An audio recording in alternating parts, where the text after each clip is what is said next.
My old episode about the ghost stories from Korean schools somehow remains one of the most popular videos. So let's revisit the theme, why not? If you missed my first episode from 3 years back, I'll leave the link in the description and at the corner of the screen. Reflecting the huge emphasis in education and very competitive social environment, a Korean person's early life is dominated by school. Especially in high school, towards the all-important goal of making it to university, a student may spend the almost entirety of his or her working hours in school. No wonder almost any story from the youth in Korea should take place in the backdrop of schools, whether it be a humorous one or scary. So today, I collected ghost stories that particularly evolve around school grounds. Weird phenomenons and sightings in an eerie gym, dusty storage room, creaking hallway. Here are 6 allegedly true ghost stories from Korean schools. As always, handpicked, translated and narrated by host Anthony.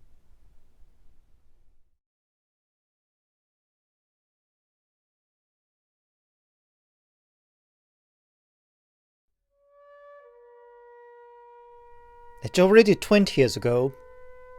I was a high school student then. One day, for the chemistry class, we were to conduct an experiment at the science lab that involved burning some sulfur.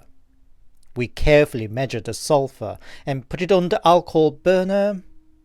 But quickly, the lab was filled with the sulfur gas. I don't think the lab at the time was equipped with proper ventilations. Mates were running in and out of the lab, coughing, and I and my lab partner, too, got out through the back door of the lab. And then I saw an old man walk past me along the hallway. He was small, barely 160 centimeters tall perhaps, and was wearing French-style beret. He wasn't one of the teachers, nor could he be a usual visitor because the science lab was in the separate building. After the class, I chatted up my lab partner. "Who was that old man, do you know?" "What old man?" he said. "When we got out of the lab, there was an old man walking along the hallway, with a stick and in a beret hat. Didn't you see?" I said. "No. Why would such a man be here? And by the way, the hallway leads to a dead end, blocked with a grill door." "But he did walk away along the hallway." We got curious and checked on other lab rooms along the hallway, but all of them were locked. They were opened only when they were in use, and the chemistry class was the only class as far as I know. I even asked other classmates if they didn't see an old man of such and such description, but none seemed to have seen him. It was only some weeks later.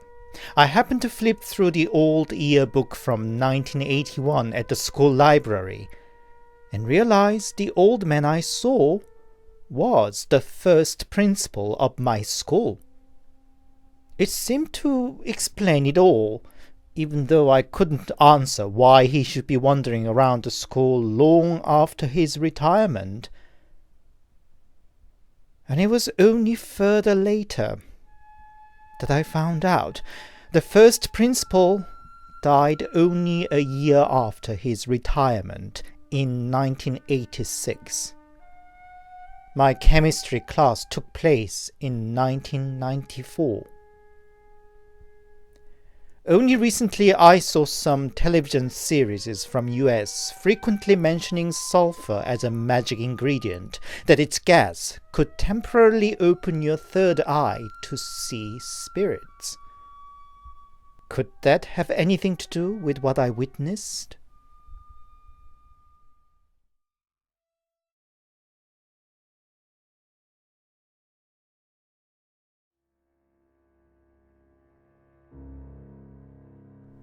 Recently, I ran into an old mate from my primary school years, and it brought back the memory that had been buried for a long time.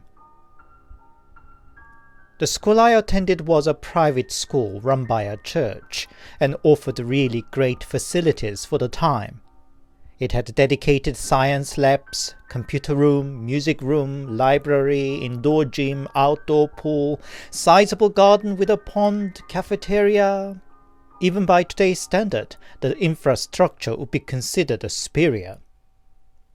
But such a great school I attended only to the 3rd grade, because I transferred to a different school after this incident. Because the school offered such a great environment, I often hung around behind after the day's classes finished. Guess the fact both my parents worked and my home was a good 40 minutes away by bus played its role too there. One summer day I was fooling around on the school ground with a couple of mates. With the summer sun still high, we wrestled on the sand pit till 7 in the evening. We got sweaty and thirsty, so went to the drinking fountain at the basement. Boys being boys, we were busy splashing water to each other and such silly stuffs. One of the mates suddenly froze and got pale. We realized his gaze was fixated to something and followed where he was looking at. On the other side of the drink fountain was the art studio, and at the window of the studio was a face peeping out. I don't remember the details of the feature anymore, but it was definitely that of a child, and I thought he was smiling wide at us. As we took steps towards the staircase to get out of there, the face followed us along from the studio to the science lab next door. Even though there was a wall between the 2 rooms, the face flowed along the row of windows. It took us quite some time to break the frozen state of the shock, but when we did, we ran for our lives straight back home. I realized I peed my pants only when I got on the bus back home. I think I was too young to realize what I saw was a ghost or what, but I just felt the instinctive fear. I refused to go back to school. And my parents, after days of me crying and nagging, agreed to transfer me to a different school.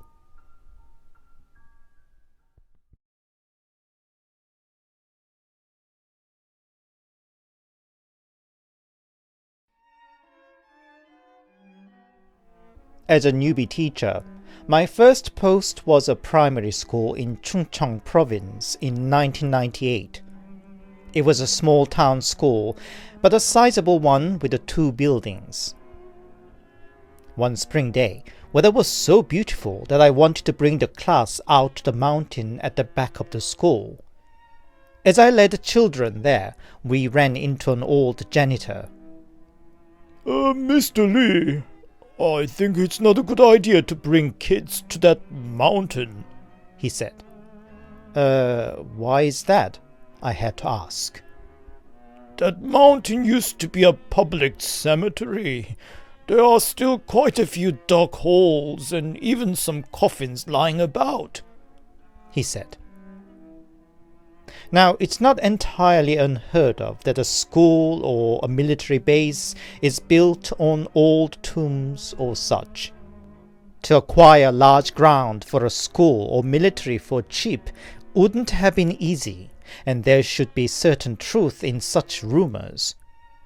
But I didn't expect my own workplace to have been built on a public cemetery, and its remains to still scattered around. I had to cancel the outdoor class in the end. I don't know if the following incident had anything to do with that or not, but at the time the school offered a pack of milk for every student during the second recess. The milk delivery would pile the boxes in front of the basement storage room. The dark, dusty storage with a rusty door had a spooky reputation among kids, An evil man locked a kid up in that storage till the kid died of hunger, one kid will say. Or a scary man lives in the storage waiting to kidnap an unsuspecting kid, other kid would add. So nobody wanted to go and fetch the box of milk for the class. In the end, I had to ask the student representative and the vice representative, who were very mature and reliable. But then, on one grey day, it took longer than usual for them to come back with a milk box. And when they finally did, their faces were white as a sheet of paper. "Why, what is it?" I asked. Sir, ghost! We saw a ghost!" The student representative said. "What are you talking about? What ghost?" "In the basement storage, sir. It even spoke to us from behind the locked door." I was a bit surprised because it was none other than from the student representative, but I calmed them down, saying it couldn't have been. They must have mistaken.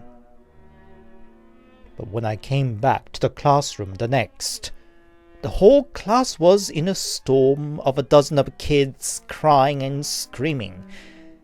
Apparently, they got curious about the ghost in the storage and went to check themselves during the recess, and heard something too.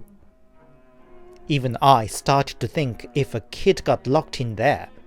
Kids at this age can be totally unpredictable and probably found a hiding spot there for a hide and seek. I went down to the storage. The rusty padlock on the door was still left locked. I knocked on the door and asked, "Is somebody in there?" "Yes."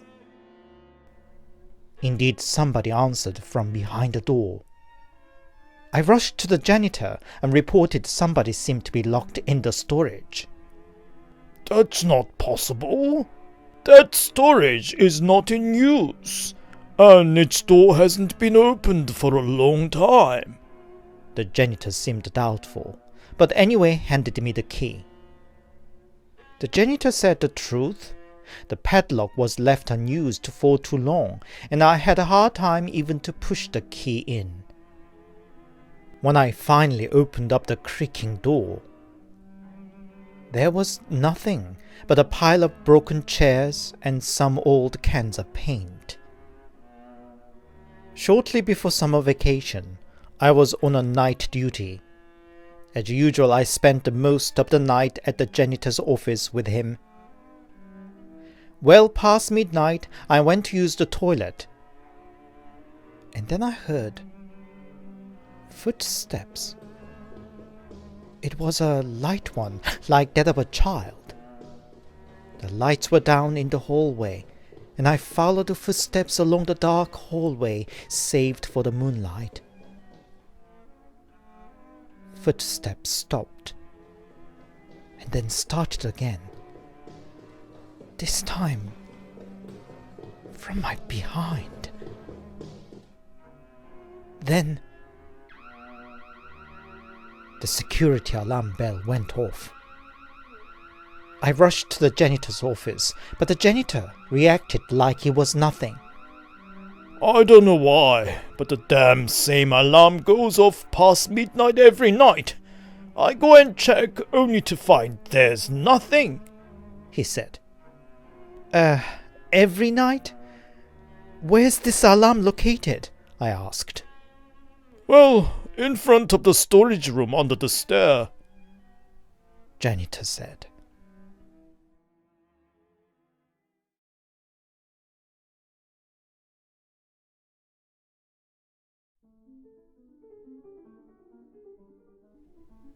In the last year in my high school, as usual, we were kept in school even after the regular classes were over. It's called Study on Your Own Hour.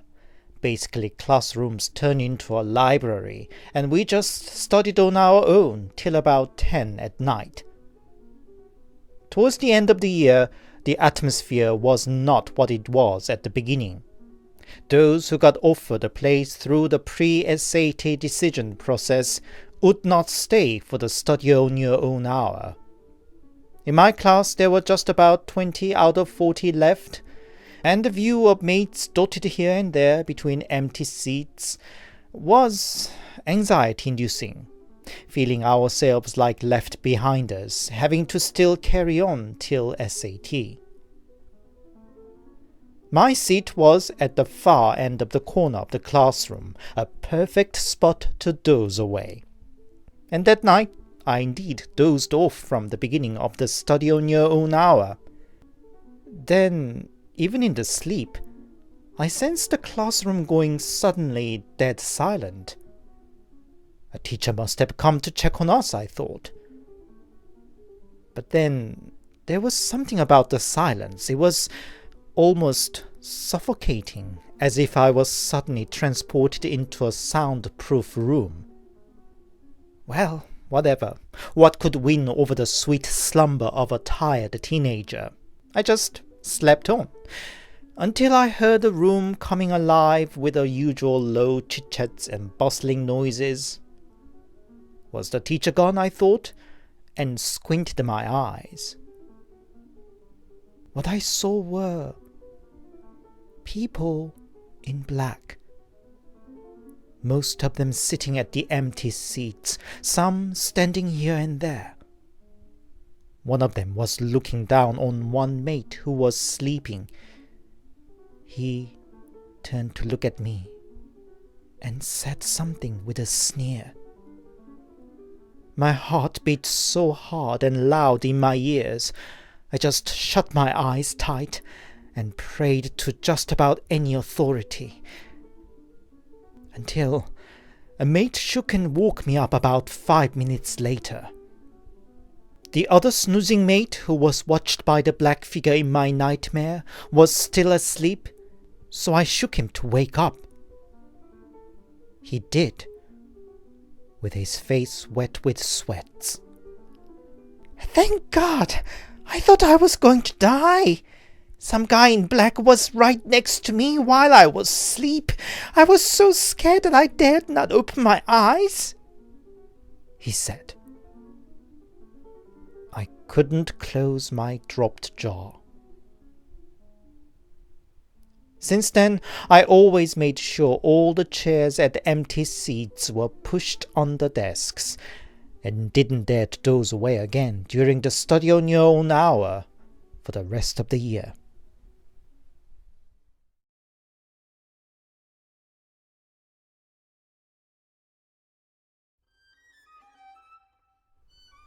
It's from my first year in high school. I frequently came late to school. I accumulated so much penalty points, and in the end was ordered to clean here and there in the school for 3 days after school. Fortunately, I wasn't alone, and there was a second-year student given the same punishment. On the last day of the punishment, it was a rainy, grey day, which made already unenthusiastic us even less willing. Fortunately, the teacher wasn't keeping an eye on us that day, and the second-year student suggested we should sneak into the gym and have a nap. Who was I saying no to that?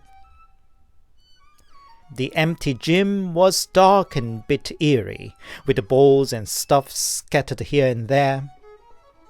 The second year put some chairs together to make a bed for himself, and told me to wake him up should somebody come by. While he took a nap, I just sat against his makeshift bed and played a game on the phone. I guess about 15 minutes passed. Somebody tapped on my shoulder. I thought it was the second-year student, but when I turned around, he was still sound asleep. I just turned back to my game when somebody tapped me again. I looked back, only to find him still asleep. Or was he? "Stop it, please. I know you are not sleeping," I said. But he only shouted back, "What the heck are you talking about?" and fell back to sleep. I was annoyed with him, but He's a senior student. I just took a deep breath and went back playing the game. But suddenly, it felt so chilly in the gym, and I felt heavy on my shoulder, as if some heavy weight was pressing down on me. Maybe I was sitting crouching down for too long. I stood up and stretched myself, and noticed a second-year student moaning and breathing hard in his sleep. I shook him to wake him up. He jumped up and with a terrified voice said, "Let's get out of here!" He pushed my bag out of the gym. Only when we reached outside with other people around, he opened his mouth. "You see, just back there, I woke up with a spooky feeling, but I could not move. I could just open my eyes and know what I saw? Some black figure was mounting on your back and looked back at me creepily." I remember the mystery tapping on my shoulder and the subsequent heavy feeling earlier, and could not help but shivering a bit.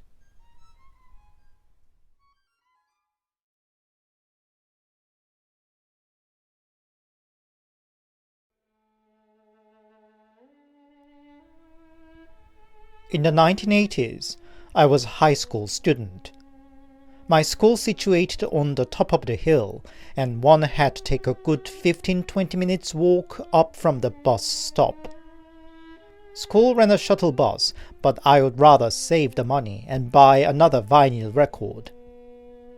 Fortunately, I soon figured out there's another route at the back of the school, which took just 5 minutes from the bus stop. I also got friendly with a mate who lived in the same part of the town as I, and we two went to school almost every day using that way.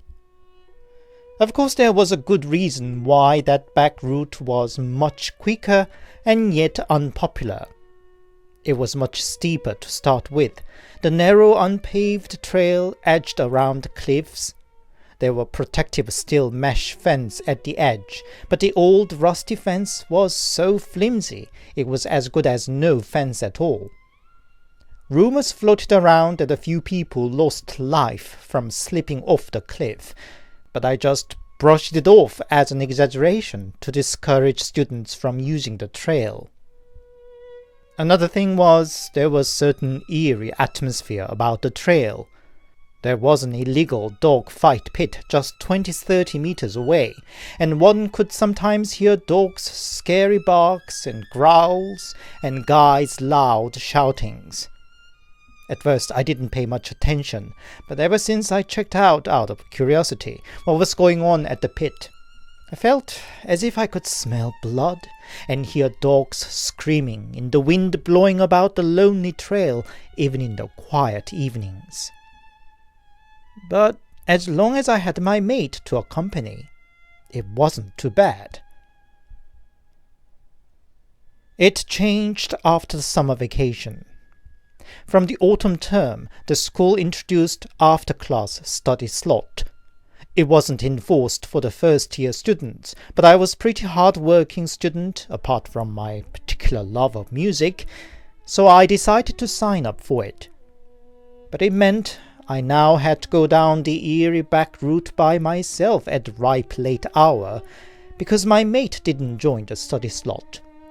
By then I was pretty used to the trail, so it didn't worry me too much. But came the night, I quickly realized it was a totally different story to walk down the steep way at night.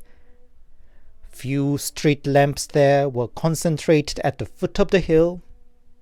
At the time, I was a hardcore skeptic, and the fear of ghosts wasn't in my mind.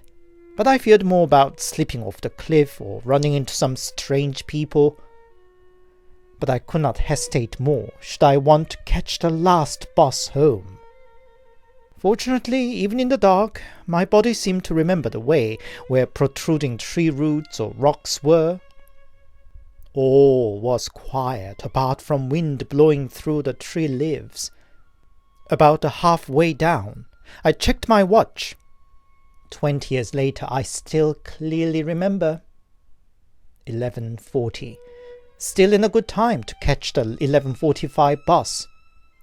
As I looked up from the watch, I gasped. About 10 meters ahead of me was a little girl. I could not make out her face as the street lamp was behind her, but what she was wearing I could still see. Bright pink overcoat was buttoned all up to her neck, but early September night was still summery and muggy. I took a deep breath and checked if her parents or anybody was following behind her, as it was too late for a little girl to be let out by herself.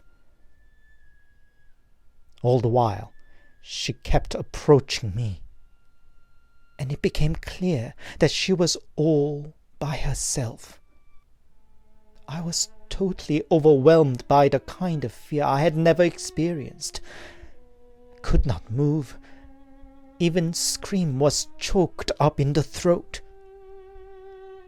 When the girl came right up to me, revealing her face, I clenched my eyes shut. Deadly pale face, stiff, lifeless, long hair. Where the eyes should be were lumps of flesh. Then the sensation of the fur trimming of her winter coat brushing against my exposed right arm. I finally screamed out and reflexively jumped forward. Next moment, I felt a sharp pain of something scratching my cheek, and I realized I jumped towards the cliff and was barely rescued from the falling off by the flimsy mesh fence. I turned my head towards the direction the girl would have moved towards, but there was no one. Just a dark, steep way in the orange light of the street lamp. All I could think now was I had to get out of there as soon as possible. I ran the rest of the trail. When I finally reached a large street lit bright, tears started pouring down despite of myself. Was it a relief, or was it the shock of my skeptic's world breaking up? I could not sleep the whole night, trying to stop shaking with the loud music on. Following morning, my mate asked me about the bandage on my cheek.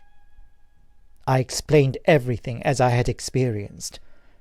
Thankfully, my simple and unaffected friend didn't try to brush my outlandish story off or make fun of me, but believed my story on the face value. I, of course, stopped using the back trail and now had to run all my might through the main road to catch the last bus home. But for days on, I could still not sleep well. Watching me struggling over a week, my kind mate signed up for the late-night study slot himself so that he could keep my side on our nightly sprint to the bus stop. Time flew, and 2 years after the graduation, I and a few mates had a little reunion back in the old school. Meanwhile, an additional school building was under construction at the back side, and the way to the back trail was now blocked off. With my memory refreshed, I talked to my old colleagues about the ghost encounter on the trail. Most of them understandably called it a BS, except for one. With a wooden face, he asked me if I was serious. His home was right next to the school, and told us what had happened on the trail about 2 years before we entered the school. There used to be a regular to the dog fight pit. The guy was more or less a hobo and a weirdo, but kept a fighting dog notorious for being extra ferocious. And one winter day, that scary dog chased a local girl, and in fright she slipped and fell off the cliff. Her body was found a few hours later, with her face bitten off, most likely by the dog. And yes, she was wearing a pink winter coat, just like the girl I saw that night.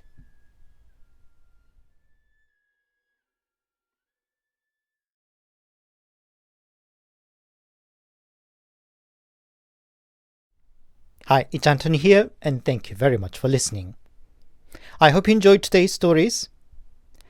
What years of running a horror story channel proved to me is that just about any place can be haunted, and schools are naturally no exception. Except I don't think I heard so much of a haunted school stories from other countries. I mean, considering there are a lot of teenage horror films from the US, I don't think it's so outlandish to link the anxious teenage energy with horror genre. So, do you have any school-related ghost stories from where you are? Do enlighten me if you do.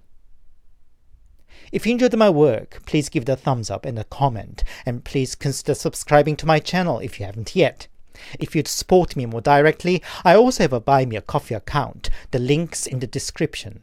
Or, if you'd prefer, there's also super thanks here on YouTube for a small donation. I sincerely appreciate whichever form of support for my tiny channel. Thank you.